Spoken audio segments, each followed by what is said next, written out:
Hai guys, Bitcoin baru saja melakukan Golden Cross di time frame 3 hariannya. Apa efek daripada Golden Cross ini? Kita akan lihat dari historinya. Akan ada juga analisa weekly close dan daily close Bitcoin. Ada koin-koin metaverse, koin game yang kemarin itu lumayan kenaikannya dan kita akan menganalisa koin High Street, Illuvium, dan YGG. Nama saya Kelby dan saya menyajikan informasi seputar fundamental, technical, dan on-chain analysis. Klik like, subscribe, gunakan link-link yang ada di deskripsi untuk mendukung channel saya. Kita mulai dulu dengan weekly close Bitcoin. Close-nya itu merah dan ada semacam wick ke atas dan wick ke bawah. Ini adalah bisa berpotensi menjadi doji star, tetapi belum terkonfirmasi karena harus tunggu close untuk weekly yang minggu ini, yaitu nanti minggu depan baru bisa close-nya, jadi kita masih awal-awal. Dari indikator sendiri, untuk RSI masih berada di atas 50, MACD mengarah ke bawah, dan market cipher belum ada arah yang jelas untuk ini. Di time frame hariannya, kita bisa melihat kalau Bitcoin itu sideways saja selama 2 minggu terakhir ini. Jadi ini sangat sideways sekali di daerah di bawah 29.500.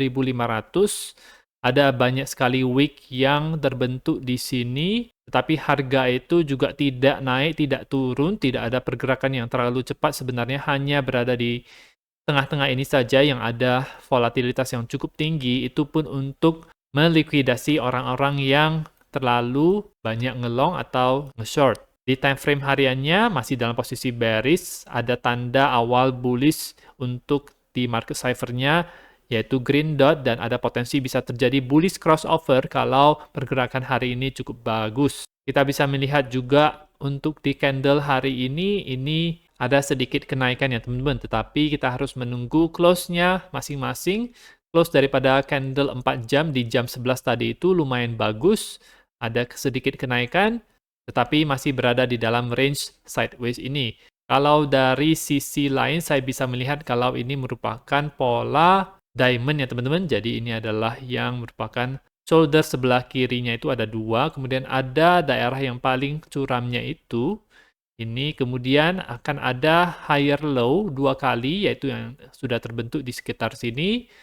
Jadi ini adalah ada potensi pola diamond untuk terbentuk, di mana pola diamond ini dia masuk dari atas. Dia masuk dari atas itu biasanya ketika kalau misalnya ini adalah diamond, maka biasanya diamond adalah pola reversal, jadi bukan pola continuation, maka dia akan naik ke atas. Kalau misalnya benar ini adalah pola diamond ya teman-teman, karena dia membentuk macam higher low setelah dia selesai sebelah kirinya, sebelah kanannya, higher low, kemudian higher low yang kedua, nanti akan terjadi breakout, itu ditandai dengan pergerakan yang besar. Habis itu akan ada retest, nah dari situ baru bisa lanjut lagi. Harga harus melewati 29.500 dan 30 ribuan agar bisa kembali bullish untuk harga Bitcoin dan bisa berpotensi untuk ke daerah 31.200-an di daerah sini ya teman-teman.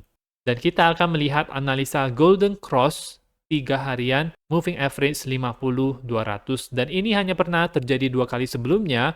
Beberapa hari lalu terjadi yang ketiga kalinya untuk sejarah Bitcoin. Ini saya pertama kali lihat dari Crypto Crew University.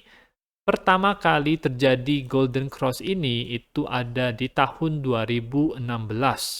Di mana waktu itu dimulai dulu dengan Dead Cross yang terbentuk di sini.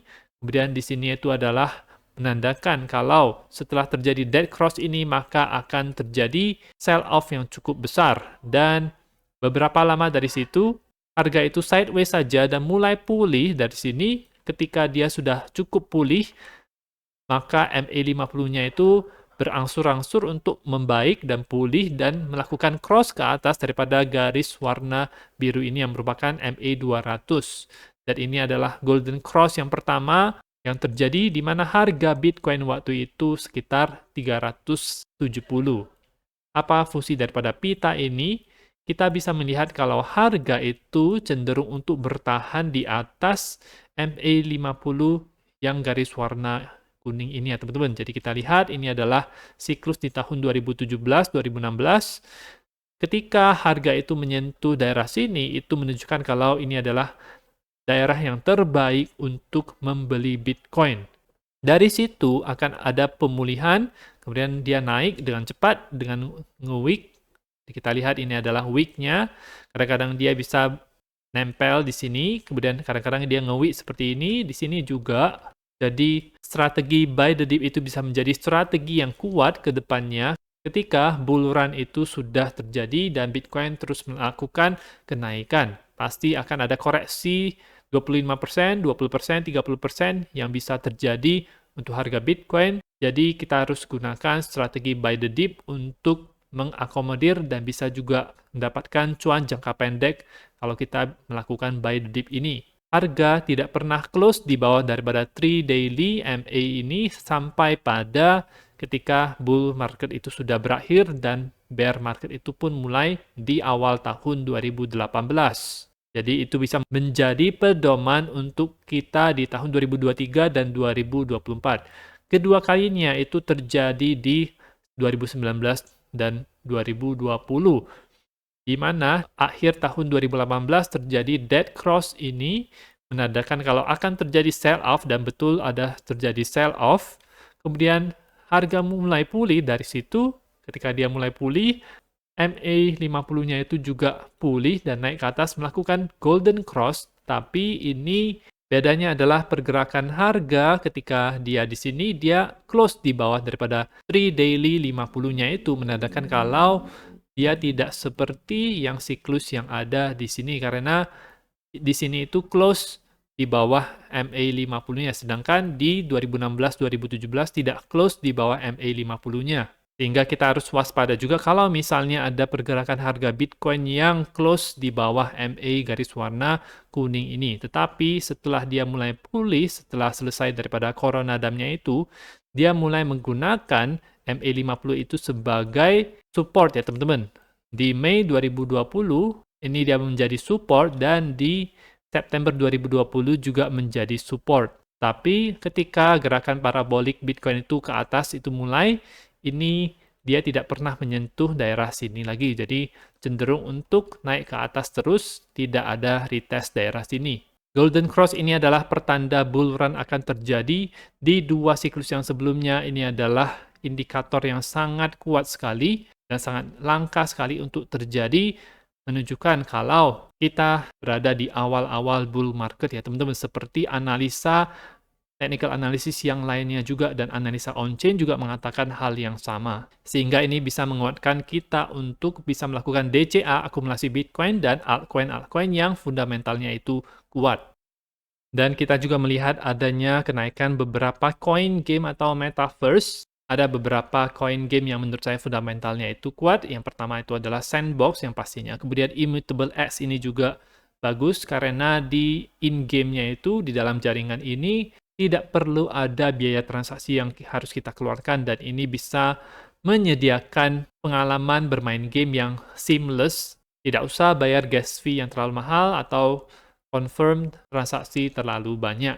Untuk Axie Infinity menurut saya, karena gamenya itu tidak secanggih yang sekarang, kita harus mengikuti perkembangan zaman, perkembangan game tersebut itu sudah sejauh apa, jadi tentu saja game-game yang lebih canggih, grafis yang lebih baik, gameplay yang lebih kompleks itu bisa lebih berpotensi untuk naik ke depannya, sehingga Axie Infinity bukan merupakan pilihan yang utama. Gala boleh, kemudian ada Illuvium juga, ada Magic juga yang ada di jaringan Arbitrum. Menurut saya ini adalah cukup menarik, di mana kita akan mulai dulu dengan koin High Street. Ini koin ada di Binance. Ini adalah koin game yang memiliki narasi Hong Kong dan waktu itu juga mereka mengaplikasikan AI di sini, tapi karena market cap-nya itu yang masih kecil dan project-nya itu juga belum launching ke publik, jadi belum ada yang bisa dimainkan secara penuh. Jadi jangan masuk terlalu banyak. Untuk koin ini kita lihat dia dalam posisi naik seperti ini dengan volume yang meningkat. Indikatornya itu berubah menjadi bullish ya. Ini MACD sudah di atas 0 dan RSI juga dalam posisi naik. Money flow itu berubah menjadi hijau. Kita harus menunggu apakah ini bisa menjadi tebal. Kalau misalnya tebal maka akan bagus money flow-nya untuk high street. Target kalau misalnya dia cukup berhasil maka akan ke 1,77 dolar di daerah kota ini dan target kedua adalah 38,2 Fibonacci dan ada juga supply zone di daerah sini, itu di daerah 2,4 dolar. Koin yang kedua adalah koin Illuvium, di mana mereka meluncurkan beberapa game, ada di mobile dan ada komputer juga. Gamenya itu saya sudah lihat jalan dan merupakan game yang cukup menarik dengan grafis yang memukau. Ini adalah time frame 3 hariannya. 3 hariannya ini dia dalam posisi mau menaik untuk berubah menjadi bullish. RSI baru saja lewat 50, MACD masih di bawah 0, tetapi dalam mengarah ke atas dan ada green dot yang terbentuk di sini. Jadi mau proses untuk menjadi bullish. Belum terkonfirmasi sepenuhnya di time frame 3 hariannya, tapi di time frame hariannya ini sudah bullish ya teman-teman. Target harganya itu di daerah sini ada di daerah $54 dan di Fibonacci 38,2-nya pas dengan supply zone-nya yaitu di harga $65. Kemudian ada koin Yield Guild Games yang memiliki volume yang cukup tinggi ya, sangat tinggi sekali. Ini ada di Binance. Indikator untuk RSI MACD posisinya bullish, market cipher belum. Volume sangat tinggi sekali. Jadi kenaikannya ini cukup cepat ya teman-teman. Saran saya adalah hanya buy ketika dia dip saja karena cukup beresiko karena belum ada indikasi alt season yang cukup kuat di saat-saat seperti ini. Koin-koin itu masih pump sendiri-sendiri, jadi tidak pump bersamaan. Jadi kita tetap harus waspada karena kalau misalnya turun juga ini akan lumayan. Misalnya turun dia balik ke 0,36-an, maka itu akan minus hampir 40%. Jadi minusnya itu juga lumayan ya. Kalau misalnya terbentuk pola yang bullish seperti bull flag, maka kita boleh masuk karena biasanya dari bull flag tersebut akan breakout ke atas. Kita lihat di sini di time frame 1 jamnya terbentuk bearish divergence ketika dia naik seperti ini. Jadi RSI-nya itu menurun dan di market cipher juga ada red dot dan MACD juga mengatakan hal yang sama. Jadi ada bearish divergence ketika dia naik seperti ini. Harus melihat pola apa yang akan dilakukan selanjutnya, apakah pola bull flag atau falling wedge atau hal yang sama, baru dari situ kita bisa menilai bahwa dia akan memiliki probabilitas yang lebih besar untuk melakukan breakout ke atas. Dan perlu diketahui juga ada whale yang berdeposit 3,65 juta koin YGG ini atau senilai 2,4 juta dolar ke Binance setelah pump ini terjadi. Nah, anehnya adalah dia menerima ini dari Labs DWF 1 bulan yang lalu di harga 0,14 dolar ya. Nah, jadi 1 bulan yang lalu ini harganya itu di 0,14 dolar. Berarti dia sudah untung cukup lumayan. Dari 500.000 jadi 2 juta dolar hanya 25 hari dengan YGG. Tidak tahu apakah ini adalah semacam exit liquidity yang akan mereka lakukan karena ini memancing FOMO daripada retail. Orang-orang melihat kalau koin-koin ini itu naik, itu bisa memancing orang untuk beli di pucuk seperti ini. Ya kita harus waspada saja dan melakukan money management untuk terhindar daripada minus yang besar kalau misalnya ada dump atau sell off yang terjadi. Dari pergerakan harga sendiri, biasanya saya cenderung untuk menghindari masuk ketika dia seperti ini ya teman-teman. Nah, itu saja untuk informasi pada video kali ini. Semoga bermanfaat. Teman-teman bisa dukung channel saya dengan mengklik like, subscribe. Gunakan link-link yang ada di deskripsi untuk mendukung channel saya. Dan nantikan video saya selanjutnya.